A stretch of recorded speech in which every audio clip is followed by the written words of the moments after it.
Jack of all trades, master of none. Often better than master of one. I believe in that.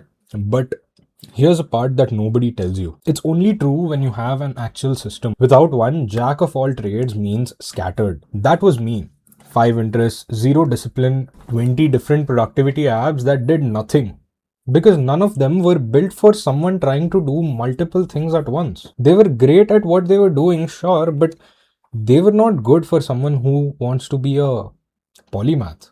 These apps were great at doing one thing and one thing only. They would be great, no doubt, but at the one thing they were good at. But when it came to doing multiple things at a time, it became very difficult to juggle between all of them. There was no interconnectivity. 5 logins, 5 different scoreboards, which never actually made any difference in my real life. And all they lacked was interconnectivity. Every time I was done with my coding sessions and I committed to GitHub, I was rewarded with just that one green square on GitHub. And literally no one except me looked at it. I built an entire skill roadmap on Notion, spent an entire day on it just to never open it again. I don't think that's a decision problem. I think that is an infrastructure problem. Your brain has room for about 4 different things in the working memory at once. That's it. Of course, the disconnected systems collapsed. It was never me. I think it was the tools. And there's actually a name for this. Psychologists who study creative people can vaguely split them into 2 different parts. Some specialize early and stay there, and others are categorized as type 3 or type 5 polymaths. Now, what exactly is a polymath? A polymath is a person who doesn't get satisfied by just one domain. They run multiple domains at once. They master one and deliberately move to the next. They are not a jack of all trades. This pattern can be observed in Da Vinci. He did anatomy, engineering, and art all in the same decade. Or Feynman walking from physics to biology just because he wanted to. They were not scattered. They had the right infrastructure which lacks in the modern day polymath. It is not just psychology. It's a whole market. Productivity software alone is a $75 billion market, growing at 14% a year. Gamified education specifically is predicted to go from $1 billion to $9.5 billion by 2035. In India alone, this market is set to grow about 8.5 times by 2035. All of these numbers mean just one thing. This isn't a niche problem, and almost nobody has built a system for someone who wants to grow in 5 directions at the same time. So, I'm building one that is exactly for a polymath. 50 days to launch. It is called Polymath OS. And in just a minute, I'm going to show you a feature that actually humbled me. It looked at my own code and handed me a number that I did not want to see. Here's the mechanic.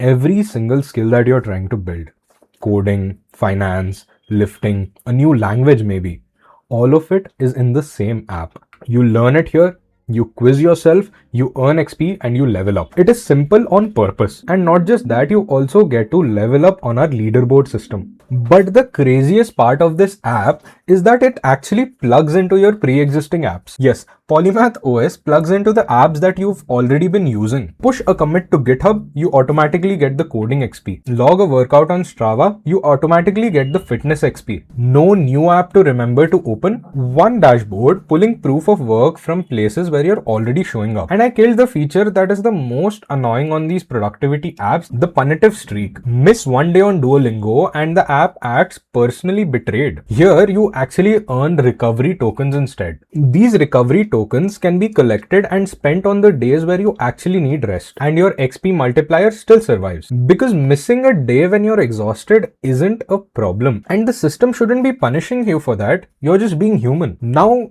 arguably the best feature on my app, the AI auditor. You pick a skill, any skill that you want, or multiple skills, and it doesn't ask you to rate yourself. It runs you through these 15 different types of questions, and they automatically get harder or easier based on the way that you're answering them. And it scores you 0 to 100 and shows you exactly where your gaps are. I ran it on my own coding skills before I filmed this, not the number that I wanted. But now I've actually gotten a milestone plan instead of a vague feeling that I should get better at DSA someday. That's the entire point.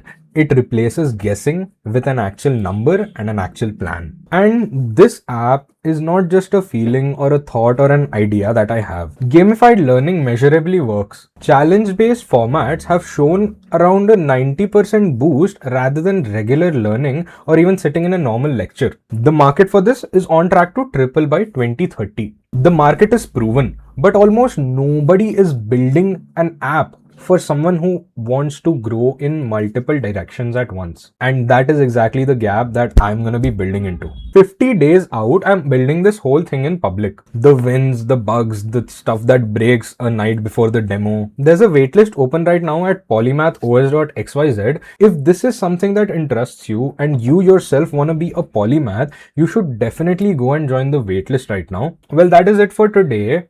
Subscribe for more informational content and updates about the app, and I will see you in the next one.